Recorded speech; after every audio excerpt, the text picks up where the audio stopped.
It is so wonderful to have you all with us today. I am Carol Collins. I'm one of the co-directors of the Alliance of Baptists. I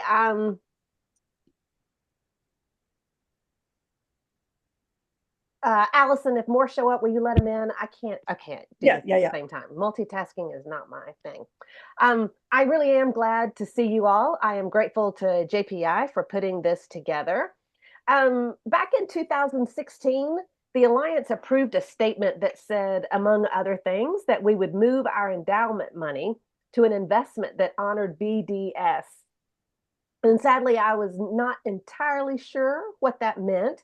And it was my job to make it happen. So I needed to learn pretty quickly. I remember very distinctly sitting in the offices of UC Funds, which is United Church Funds in New York City, because that's where I was living at the time. Um, and I learned so much about BDS and how this is done and how clients can avoid investing in companies that support oppression in Israel. So I learned very quickly that when you ask people to change how they spend their money, it can move mountains. So, as I said, I'm grateful to our Justice in Palestine community for keeping this work in front of the Alliance leadership, as well as in front of you all, the Alliance network. So now I invite our Vice President, Chris Norris, to start us off in prayer. Hello, everyone. It's good to be with you this afternoon. We're gathered here on a solemn anniversary, but I can think of no better way to commemorate an anniversary like this than to engage in a training to train us to be proactive as an act of resistance to what we've witnessed over the last year. I want to invite us all into a brief moment of silence as we mark this 1 year anniversary and the thousands of lives that have been lost over the last 367 days. And then I will close that moment of silence with a time of prayer.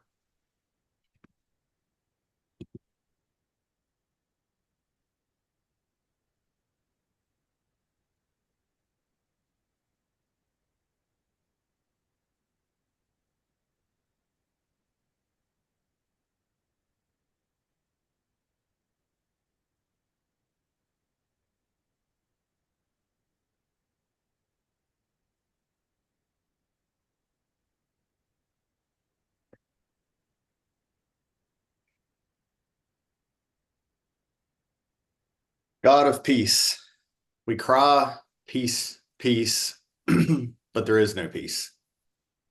You draw nearer to you on this dark anniversary, 1 year after the Hamas terrorist attack that killed 1,200 and took 251 lives hostage, 64 of whom are believed to remain buried beneath the earth, hidden from their families and loved ones, in a tragic misappropriation of violence from one oppressed group against another.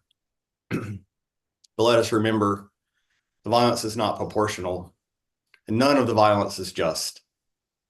In response to the horrific attack over the last 367 days, Israel has unleashed its own terror upon the people of Gaza, killing over 41,000, including more than 16,000 children, and now expanding that violence to those who happen to inhabit land around all of its borders.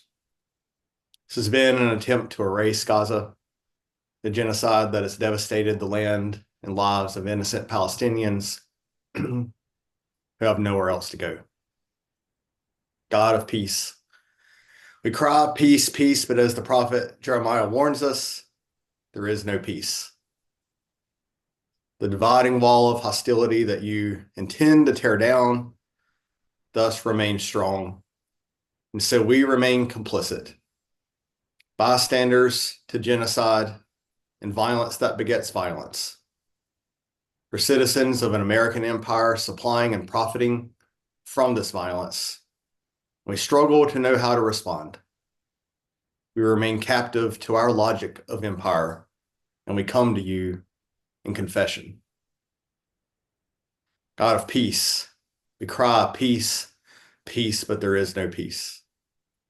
Help us to fight through this captivity to have the imagination required for resistance, to do the small acts of resistance like boycott and divestment, like writing our leaders, calling for a ceasefire and an end to the war as acts of confession, repentance, and reparation, not for our own self-justification, not to make us feel less guilty about our bystanding, not to free us from the part we play in the cycles of violence that end up mostly harming oppressed people all over the world. God of peace, we cry peace, peace, and commit to do our part. We cannot imagine the devastation in Gaza, the fear in Lebanon and the West Bank, and the historical legacies that led to this point. We can only do the small things. But as an alliance people committed to anti-racism, and thus committed to challenging anti-Semitism and anti-Arabism, we commit to small acts of resistance against empire that set suppressed against oppressed, and do them with a great hope that the God of peace, through countless small acts, will bring about the true and lasting peace of Shalom. Amen. I'll turn it back over to Allison. Thank you, Chris. Thank you, Carol. Those of you who don't know me, I'm Allison Tanner. I'm the convener of the Justice for Palestine in Israel community here at the Alliance of Baptists. I'm a pastor of public witness at Lakeshore Avenue Baptist Church, longtime Alliance partner congregation, and I'm the national organizer for the Apartheid-Free Communities Initiative, of which the Alliance has signed the Apartheid-Free Pledge more than a year and a half ago. And they signed it in response to Israel's decades-long violence. Important to remember as we look to this anniversary, Israel's decades-long violence against Palestinians. And last spring of 2023, the Alliance committed by consensus to work with others to end all ties with Israel's apartheid regime, settler colonialism, and military occupation. To work with others to end all ties. This is very specific language. Israel doesn't act in a vacuum. Israel has been supported financially with our US tax dollars and politically by our elected officials. That means we are complicit, not only in the horrors of the past year, but in the horrors of decades. Our country is actually culpable. 80% of the weapons Israel uses come from the US. This means we have a responsibility to take action, and Palestinian civil society has given us clear guidance in how to do this through engaging in boycott, divestment, and sanctions. I want to thank the Alliance for hosting this webinar so we can learn more about the BDS movement and particularly how we can participate, how we can more fully participate. And so to do so, I've invited my colleague from American Friends Service Committee, Dr. Dov Baum, the director of the Action Center for Corporate Accountability, to join us to learn more. Dov is the co-founder of Who Profits from the Occupation and the Coalition of Women for Peace in Israel. She's a feminist scholar, a teacher who has taught about militarism and the global economy from a feminist perspective, both in Israel and in US universities. Dov is a personal friend. And Dov, I know that you have been quite busy working with denominations, with city governments, with student groups, and many more to engage in boycott and divestment this past year. So thank you for taking time out of your busy schedule to come and be with us.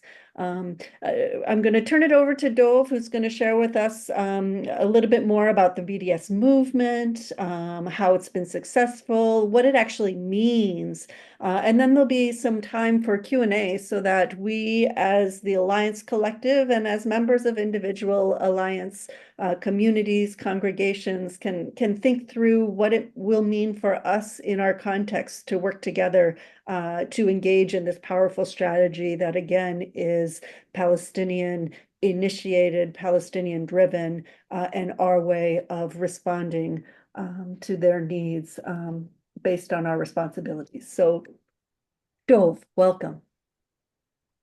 Thank you so much, Alison. Can you all hear me well? I'm just checking. Yeah, I see some heads nodding. Yeah, I had some problems with my internet yesterday. My apologies. First of all, thank you so much to the Alliance of Baptists for, taking that step of joining the apartheid-free communities, taking the pledge to cut all ties with Israeli apartheid, to divest. I want to tell you a few more words about why this is so crucial at this time. And yet I want to stay with what Chris said in his prayer just a moment ago. I think that was very precise to how I feel about it. It's the least we can do, and it cannot alleviate our guilt or our sense of responsibility.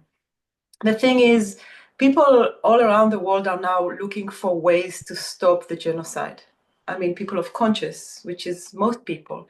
And it's a tremendous burden of helplessness when we read the news every day. We see that more people are being killed every day. As Chris said, shalom, shalom, ve'en shalom. There is no peace.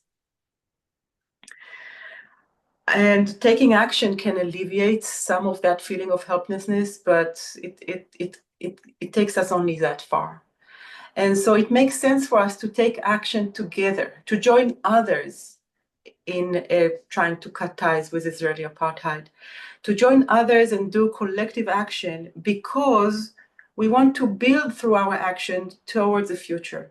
We want to create the conditions for us to be able to stop the suffering and stop the killing at some point, as soon as possible. I mean, we need to be strategic about it. Just taking action is one thing, but taking strategic action with others is what we need right now. So I've joined the BDS movement since its inception, since the Palestinian civil society call for boycott, divestment, and sanctions. This happened in 2005, July, and it was a call from a very wide section of Palestinian civil society, including Palestinian organizations and groups and unions that do not share a political solution or political vision. Some of them are Islamists, some of them are pacifists, some of them are communists, some of them are women's groups. So when people say, is BDS for one state or two states, or for the elimination of Israel, or is it a Zionist organization? Now there are voices saying, there's a lot of critical voices all around us, which is typical of a crisis situation. And yet none of it actually is relevant to the call to use tools such as boycott, divestment, and sanctions, as in other words, BDS, on Israel until it complies with international law and international principles of human rights. It is a rights-based approach. It is just asking for the lowest common denominator, the things that all of Palestinian civil society agreed to, and I think all of people of conscience around the world agree to, which is end of the occupation, full equality to people of the land, and realizing the legal rights of Palestinians to return to their homeland. So what does it mean, though? What does it mean? When the call first came out, I was working in an Israeli Jewish organization, and we were like, what does it mean for us to boycott ourselves? We don't really know what that means. And very quickly we realized that we should use our privilege, our white privilege, to help the movement. And the white privilege was, I speak Hebrew, I have freedom of movement, people listen to what I say more than they listen to Palestinians. I have connections to the Israeli economy and the Israeli culture, and so I can do research. And we started a research project that tries to track which are the corporations that are most complicit, most directly complicit in severe human rights violations and violations of international law as part of Israeli occupation, apartheid, and now also the genocide. And I've been doing it ever since. It's been 18 years. Now more than ever, our research is sought for, and we're bombarded by the needs of the movement that really wants more and more tools for divestment. And the way it works is a little bit counterintuitive.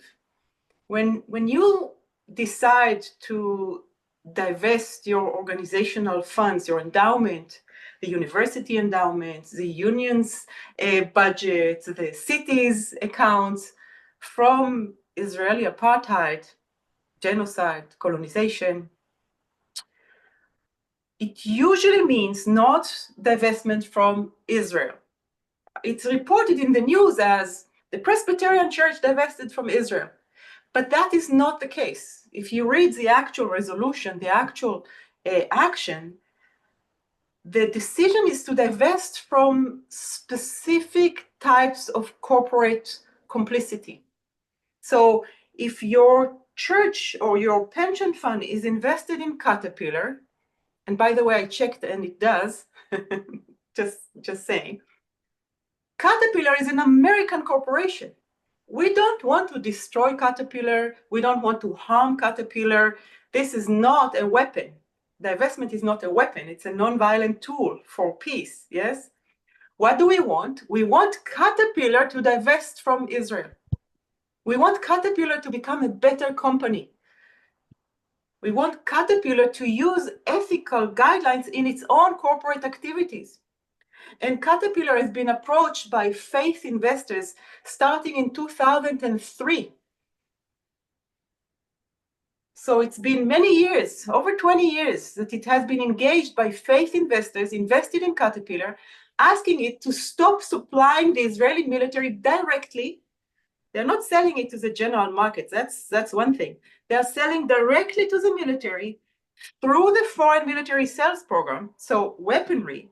Their Caterpillar D9 bulldozers, they are sold as tanks. They are retrofitted with guns and with active armors, and they are consistently used by the Israeli military to destroy civilian infrastructure. There is a unit of D9s in the Israeli military that goes in front of the troops into civilian areas to destroy neighborhoods, to destroy roads, to destroy homes upon their inhabitants, consistently, again and again and again for 20 years. This is what we mean by direct complicity in war crimes. So when we ask the church or your retirement fund to divest from Caterpillar, we are asking it to have universal criteria that rest on the definitions of war crimes and international law, to make sure they are not invested in any company that is consistently and knowingly over time directly complicit in severe human rights violations.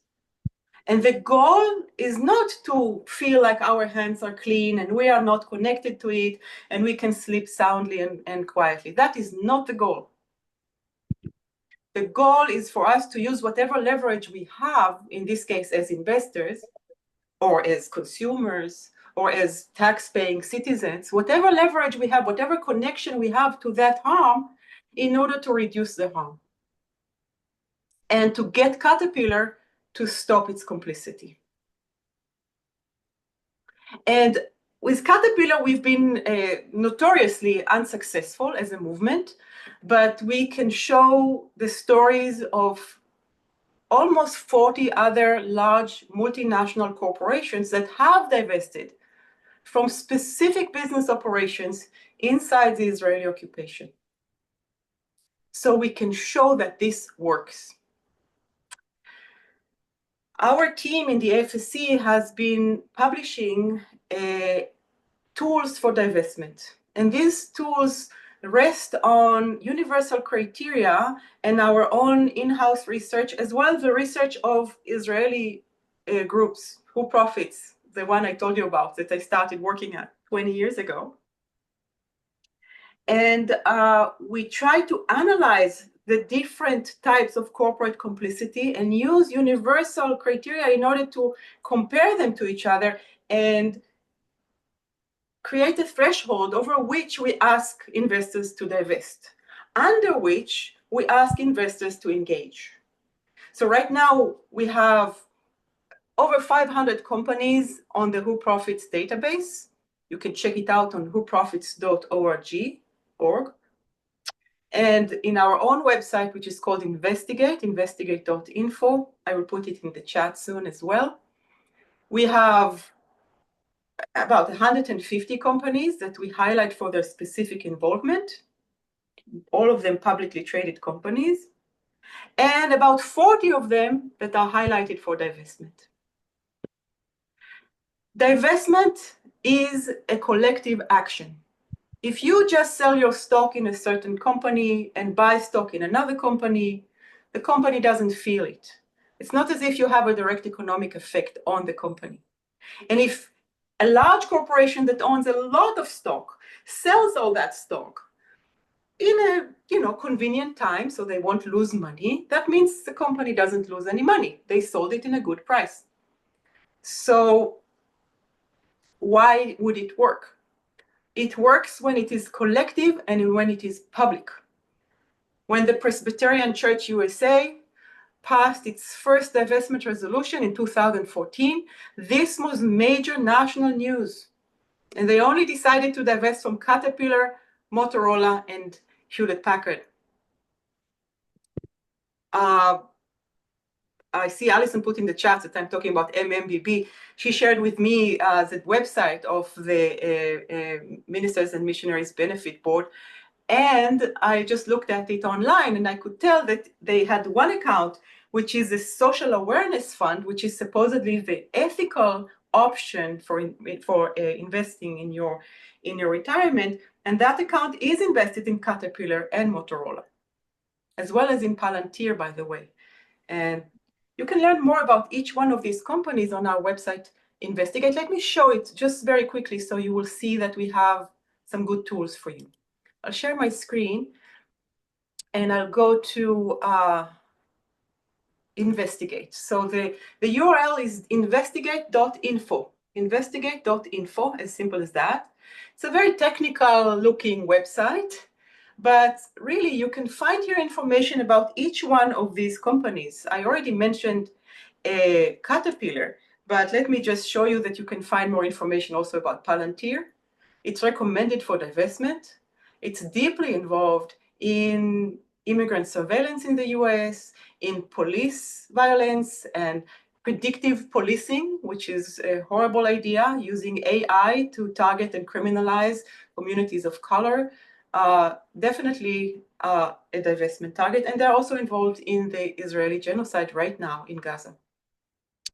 Another thing you can do with Investigate, you can actually upload a list of holdings if you have it and find out what you're invested in. Or you can look up a mutual fund. And in fact, the Social Awareness Fund that I told you about follows very closely a fund that looks very much like this one. And when you run it through our system, you get this report. And some of these companies are highlighted with a red exclamation mark, which means they are the ones we recommend for divestment. In this case, Aramark is targeted for divestment not because of its involvement in Palestine, but because of its involvement in private prisons and in prison labor in this case, and so on.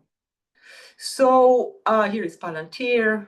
Other companies are problematic, but they're not targeted for divestment, and you can read more about each one of them if you click on, the link here. So that's another thing you can do with our website. I'm aware of the fact that this looks very technical. So in each campaign, we have one geek who does the research and they really enjoy our website. We also have a simpler website that is actually designed for us to support the student movement and the student divestment movement, and maybe it can help you too. afsc.org/divest. We keep adding things here. So it starts with kind of an idea of what an institution can do. What does it mean to divest? And you don't have to read it right now, but in a nutshell, what it means is for the institution to adopt a policy committing it to divest. That's it. people say, oh, there aren't enough apartheid-free funds out in the world, which is correct, it is true. Or we're invested in all these things, I don't know how to do this. We're invested in mutual funds, that's very complicated. People get really very bogged down with the details. But as a definition, to divest just means to commit to divest. And in a way, the Alliance of Baptists already did that by committing to join others in cutting all ties to Israeli apartheid. That is a commitment to divest. Now, when it comes to any kind of pool of money or any kind of contract with a corporation, that is just the details. These are just the details that are the implementation details that we can help you with. On this website, you can find several tools. There is this definition. We have some webinars here. Right now, there are 2, but I hope tomorrow we'll already have 3. Including how to divest in your city, how to divest in your university. There is the actual divestment list in a list form. Some people like seeing that, and you can see that a very large part of it are just weapons companies. So in a way, our divestment means mostly divest from weapons. Weapons cause harm, as if we didn't know that. There's a few other companies here, like Caterpillar that I mentioned. And then a bunch of Israeli companies that most of our institutions are actually not even invested in. So that's usually not very even relevant. Finally, we have here a list of divestment achievements. We try to update it regularly. Just the last few months, the different institutions, organizations, universities, pension funds, insurance companies, cities, that have decided to divest. You can see many examples here of what has been going on in the last few months, and I think that's also maybe helpful. I will also share with you another resource, which is what happens when you are in the midst of a campaign and you need our support. We started having a weekly office hours meeting every Tuesday at 8 p.m. Eastern, 5 p.m. Pacific. And you can always join that session by registering online. And the URL again is afsc.org, BDS office hours.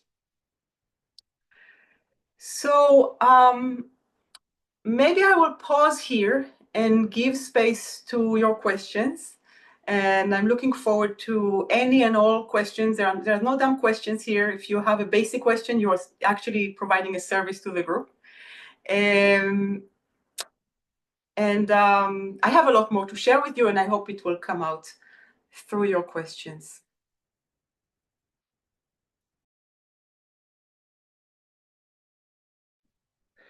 Thank you so much, Dov. This has been super helpful in thinking really big picture and how we can pool our efforts together.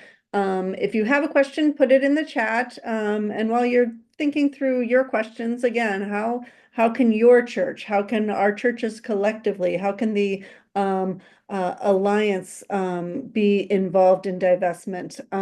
The one other thing that I'm curious to hear more about is the role of boycotting Chevron. I noticed that Chevron was one of the companies, so we have a little time. Do you want to get into divestment questions first, or do you want to talk about boycott and then we'll go back and forth? Yeah, you organize. I think there are already some good questions in the chat too. So Alison, you tell me what you want me to go into first. Okay, well let's start with the divesting question, and then when it moves to the boycott question, you can talk a little bit more about Chevron boycott and the specific questions around that. So what's the difference between divesting versus changing investments? Thank you. I love this question because I'm a little bit of a divestment geek. I always say that BDS without divestment is just BS, it's a fact. So I looked at the historical records of divesting from South African apartheid. And there is a whole library of books written about it since then. And there was a huge debate there about divestment versus disinvestment. you know. So I want to say that the way we use the word divestment now is a little confusing, and it includes many, many different things. I'm telling you, we want to divest from Caterpillar. In other words, we want to sell our investment in Caterpillar, to dump this investment, not to be invested in Caterpillar. That's one meaning. But we are doing it in order to join others in a global campaign that has been going on for 20 years to put pressure on Caterpillar to divest from Israel. So that doesn't mean Caterpillar is selling its investment. It's in Caterpillar is pulling out its activities, or pulling out specific activities, pulling out its complicity. So that's another word that means divestment. So usually when we talk about divestment in my realm, we talk about institutional divestment. So we're talking about a pension fund or a church or a university or a city that has some kind of an endowment or a pool of money that is invested also in the stock exchange, not only. It can be invested through direct investment, or usually the large endowments might have some part that is directly invested in the stock exchange, or it can be invested through mutual funds and investment managers. When we ask them to divest from Caterpillar, they might tell us it's really complicated, because we might be invested in Caterpillar directly, we might be invested in Caterpillar through all sorts of pooled funds and mutual funds, and we don't know how to do this. That's why we came up with that guide to divestment, because an institution also always has an investment policy. And what we're asking the institution to do is to put a line or a sentence into the policy that says, we do not wish to be invested in any company that has a direct, ongoing, knowing complicity in war crimes, human rights violations, such as illegal military occupation, settlements, genocide, apartheid. There are many ways to write that sentence. Once you put this sentence in, then your professionals, the people who actually manage the investment, have to figure out ways to optimize the investment according to the policy.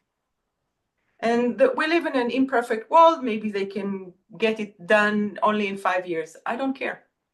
You already had the public impact by announcing this public policy. Caterpillar already knows it's on the list.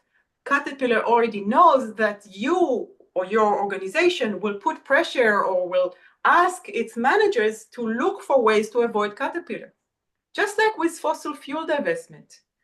When more and more institutions, including the retirement fund that I looked at for the Baptist church, have accounts that are fossil fuel free, it means that fossil fuel companies know that they are losing all this investment. And investors know they can invest in those options. So we still don't have apartheid-free funds as an established thing.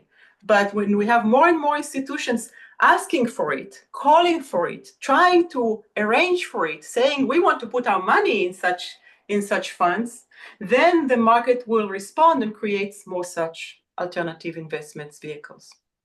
So I don't know. I was answering many questions at once here. I don't know if that was helpful or just confusing. No, very helpful. Very helpful. I think talking about fossil fuels kind of leads us into you want to divest from Chevron, but you also want to boycott from it. So talk a little bit about the boycott Chevron campaign. But before I leave you to talk about that, let me just name the questions in the chat. One about BDS. What is the most crucial, boycotting or divesting or sanctions? And I'm sure as a Israeli Jew, you have a lot to say about how to respond to people who claim that the BDS movement encourages anti-Semitism or terrorist attacks. Yeah, I read the Israeli news, by the way, every morning, and I saw in the news yesterday that an Israeli soldier was killed in South Lebanon by Hezbollah fighters that are described in the Israeli news as terrorists. And I'm like, we're using the word terrorism very loosely here. When I'm a pacifist myself, and I work for a pacifist organization, and yet the Hezbollah fighter was part of a legal organization defending their country against an invading army. So not exactly the definition of a terrorist. Any kind of resistance to Israel sometimes is presented as terrorism. I understand why they do that. In the case of BDS, since 2007 to 2015, the movement has been spreading very quickly and gaining a lot of achievements. We had company after company announcing they would step away from their business in the illegal settlements because they're illegal. We had large pension funds in Europe that announced they would divest from these companies. And I think especially the settlement movement in Israel got freaked out, and they started channeling a tremendous amount of funding into a propaganda campaign. And what we hear now is a lot of remnants of this disinformation and misinformation campaign against BDS. I was just contacted yesterday by a very progressive organization that makes short videos online, and I suggested to them to do a short video about BDS, and they thought about it and they got back to me and said no, because BDS is hateful. And I was like, don't you want to first hear what it is? I speak to people in Israel who support what I do, but when I tell them it's BDS, they say, oh, no, that's it. So the disinformation campaign was very successful. I really recommend talking to people about what it actually is. When you tell them, we don't want to be invested in companies that are directly involved in state violence and severe crimes all around the world, including apartheid and genocide, they will support you if they are progressives. They will support you wholeheartedly. And then they will say, but we heard BDS was anti-Semitic, don't do that. But this is BDS, and it has always been BDS. There is no other BDS. BDS is a non-violent movement. It's moral. It's wholesome. It is the least we can do. It is first, do no harm. It is just about don't pull your own complicity from the crimes you don't believe in. That's all it's asking you to do. You want to call it terrorism? That's weird, but okay. I'm sorry, I've been long-winded about it because it's close to my heart. Many groups, and you cannot join BDS as an individual. People want to do that. I believe that this is, a good intention, but it's really a movement. And a movement is made out of campaigns, and campaigns are run by groups and organizations. So put together a group of 5 of your best friends, or join with the Alliance of Baptists, and find a good campaign. Now, what is a campaign? A campaign is finding something that is movable, that is achievable, that can succeed in a finite amount of time. Let's say we have 4 months for this, we have 6 months for it. That's what we are focusing on. And it's usually quite hard to focus on one campaign. If that campaign is about divesting our retirement fund, that is a campaign. So that's what you work on. If that campaign is the Boycott Chevron campaign, that's what you focus on. If that campaign is asking the United States to stop providing weapons to the Israeli genocide, that is a sanctions campaign. So I don't think B, D, or S are more important from each other. Also, B, D, and S are just examples. There are many other tools in your toolkit that you can use to withdraw your support from Israeli apartheid. These are just examples of tools. And the most important thing is just pick one, do what you can, win it if you can, or win what you can in it, and then move on to the next target. So that's for that question. And then, Alison, you asked me about the Chevron boycott. You want me to? Yeah. The Chevron campaign is relevant mostly for people who live in the West Coast, in Texas, areas where Chevron has actually a lot of business activities and gas stations. I live in the Bay Area. I see Chevron everywhere here, everywhere. And they have their big refineries also in the Bay Area. So this is a good campaign in our area, and it's a good campaign for groups that want to do something in the physical world, yes? So again, a good URL is boycottchevron.info. boycottchevron.info. You can find there a pledge. This one is an individual pledge, not to buy Chevron fuel. So you can sign on to that pledge. It goes to the CEO of Chevron, lets them know that you have joined the campaign. And you can, we also have a little form there where groups can join the campaign. So you can join the national, in fact, global coalition against Chevron, which includes also indigenous people from around the world, from the Philippines, from Ecuador, that have been struggling against Chevron for a long time. Chevron is the main provider of energy to the Israeli market, makes it a very close partner of the Israeli economy.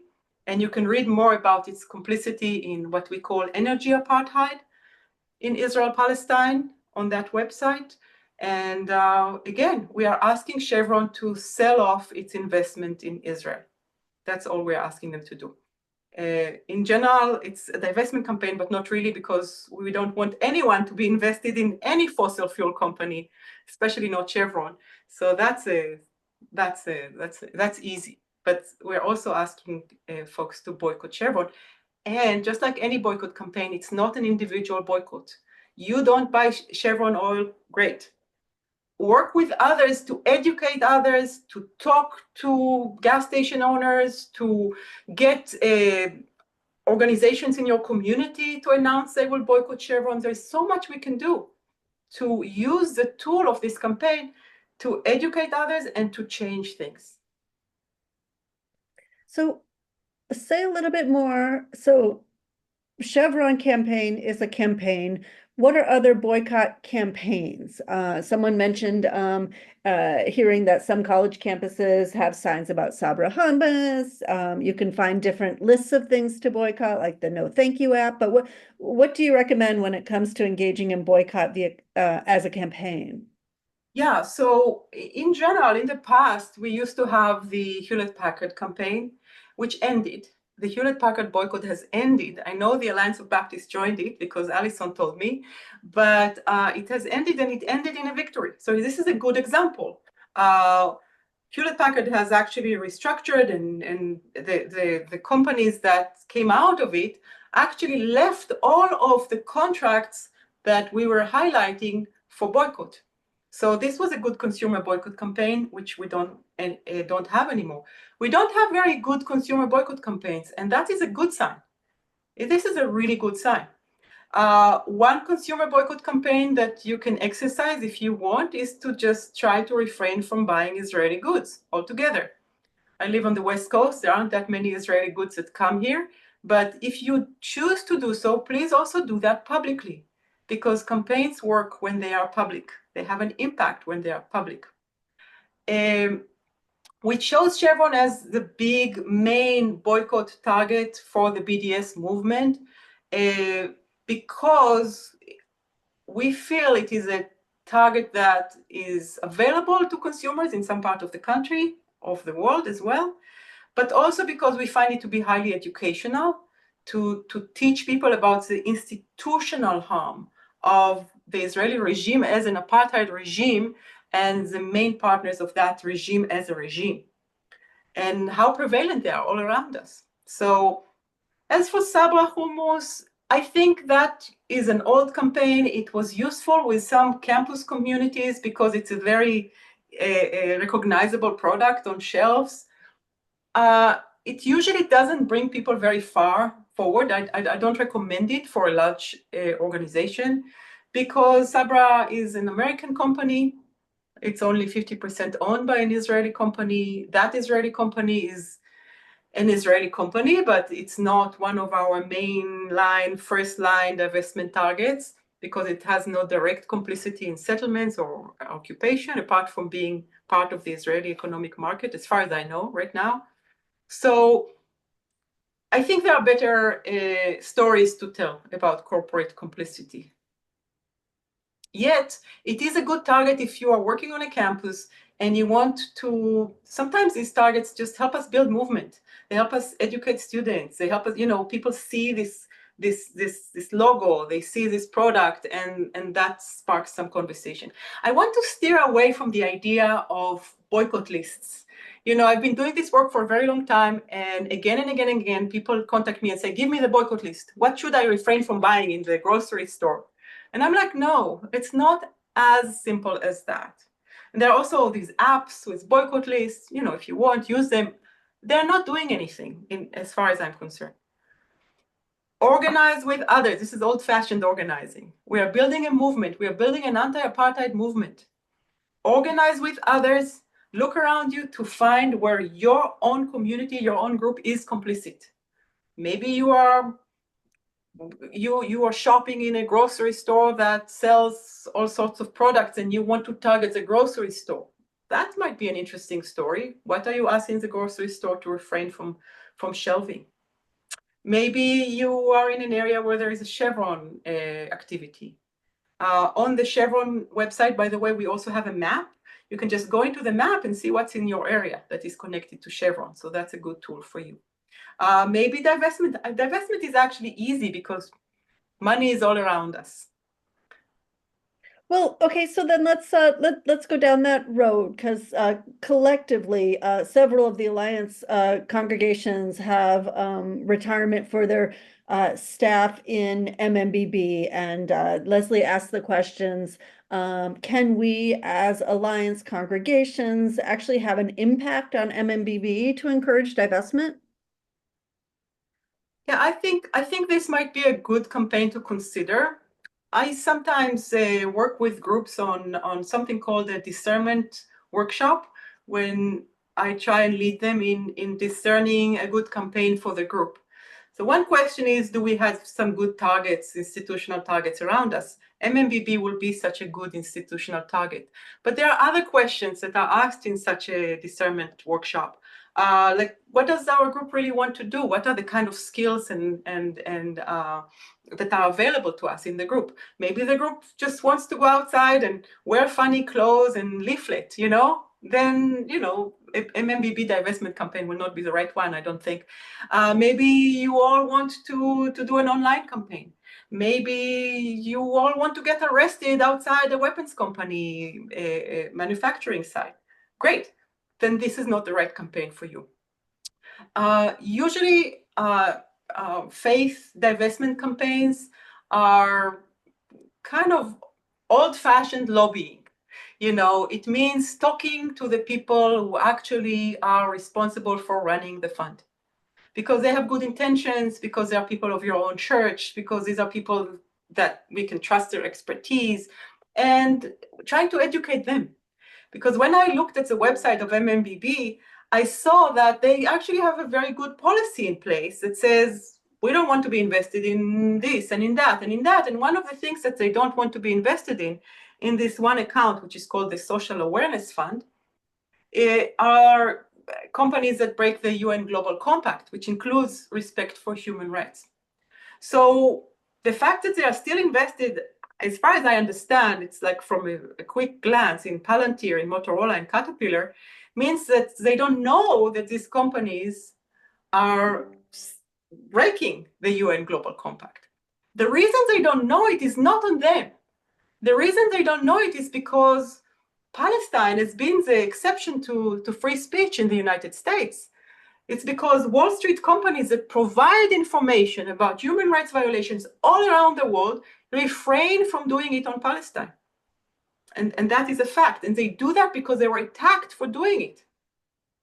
So there is a severe bias against Palestine and a severe impunity to Israeli crimes in all of the institutions around us. And our goal is to start and creating a crack through that and breaking through that, to give hope for the people who live in Palestine and Israel. So that is one way where you can work on that crack, educating the people who manage this social awareness fund. It's just one option in the retirement plan. And this calls itself the Social Awareness Fund. So that fund should become apartheid-free. It doesn't take much. I only found 3 companies. They can easily replace them with others. But that is the divestment relevant to that plan, to that retirement plan. I think it can be, I think it's doable. And I think that any group that wants to take it on would need to do some research that is not so much what they're invested in, not technical research, but lobbying research. Like, who are the people who make decisions about that? What do they care about? How do we talk to them? Reaching out to them and trying to find out from them what they need in our support in order to get there. And so what would next steps towards something like that look like? Pulling together a group of folks who have some real interest in putting some time and energy in this and maybe doing some mapping or what, talk us through. Well, I would ask, I would ask folks on the call here if anybody wants to work on that, put your name in the chat and finding a point person who will convene you all. And then you sit together in a Zoom room, I presume, and you see who is in the room and what kind of knowledge is in the room. What do people want to work on? You get to know each other, and you start thinking together about what can you do as a group because of who the people are in the room. You might have a investment professional as one of you. You might have somebody who knows MMBB and used to work there. I don't know. Or somebody who knows somebody, and they will know better than I can how to influence them. You have to do some research about how to make it happen. In other denominations, sometimes it took something like a denominational wide resolution. I don't know what kind of structures you have for that in the church, but it always requires the consent and, in fact, leadership of the people on the inside, the staff that manages the investment, because they are going to be the ones who are asked about it. Is this a responsible thing to do? Is this something that is good for people's retirement? And they need to be able to say yes. We can help you. We can help with all the technicalities, so don't get stuck by that. That is not sometimes people get really overwhelmed by all the lingo, the investment lingo, and if need be, we can help you with all of that. It's not a big deal. And I can also say that usually it's harder to divest retirement funds than it is an endowment. But when you have a retirement platform like MMBBs, then the different participants can choose their plan. So that actually answers already the question of fiduciary duty. It comes from the members themselves. Some of you might be members in this plan that say, we want an option that is apartheid free. So we're not imposing it on everyone, but we want such an option. But in order to create such a viable option, that means that the agency that manages this plan has to look around for alternatives. And we want them to commit not just to not investing in Caterpillar. Divestment is really not about a list of companies, just like boycott is not about a list of companies. We want them to commit to not investing in apartheid and genocide. And that means that they need to continuously check and see if they are invested in apartheid or genocide. Even when Caterpillar finally decides to leave their direct complicity, to check that there are no other companies involved. Thank you so much. You've given us a lot to think about. I know this has been a lot of information, but this is really meant to be a information gathering session. What are ways that the Alliance can really take a look at engaging in BDS? Where are our passions, our energies, our resources?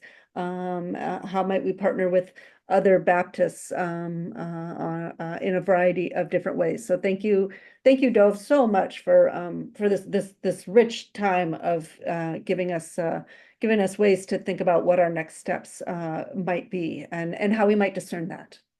I'm going to turn it over to Carol. Again, huge appreciation for the Alliance, not only for the work that you've done along these lines already, but the way in which you're willing to both host this webinar and allow us to really go deeper into what it means to live out this commitment that we've already made. And I think you're muted. I am muted. Sorry. You would think after all these years, but no. Thank you, Dov. I am now processing in my mind what it means to be a part of campaigns. I'm also grateful for the different ways that you said, at least in my hearing, this is not necessarily about only Israel. It's about stopping war and caterpillars profiteering over war. And I appreciate that. So thank you to everybody for joining us today. And certainly if you have questions, reach out to Allison or I. We will help you get started or point you in the right direction. I know that all of this can be overwhelming. And the other thing that I heard today was that this is a really good nonviolent next step. It is one way to get started in this. A lot of times in my work here at the Alliance, it's all I can do some days to just put one foot in front of the other because there's so much oppression in our world. I offer a blessing to all who are working for the liberation of Palestine, to all who work nonviolently for justice that leads to peace, even while our own government perpetuates this war. And that is often hard for me to get my mind around. And I believe in the end, just as Martin Luther King said, we will learn to live together as siblings, or we will perish as fools. I want to close us today with a poem that my friend Carl Gregg shared in a sermon. This is a poem by a Puerto Rican Jewish poet named Aurora Levins Morales. It's called Red Sea. We cannot cross until we carry each other, all of us refugees, all of us prophets. No more taking turns on history's wheel, trying to collect old debts no one can pay. The sea will not open that way. This time, that country is what we promise each other, our rage pressed cheek to cheek, until tears flood the space between, until there are no enemies left. Because this time, no one will be left to drown, and all of us must be chosen. This time, it's all of us or none. Peace to all of you for the rest of your day. And again, thank you for joining us. Thank you so much. And an email will be sent out to all who registered as far as next steps. And if you want to continue to engage this discernment process, I've also put my email in the chat if you want to reach out to me directly with any areas that really excite you. And a reminder, there's still a few spots left with the delegation that Ashley Weiss-Laird and I are leading to the West Bank, November 3rd to 16th, a few folks online. So thank you all for coming out. Thank you, the Alliance. Thank you, Dove. Blessings.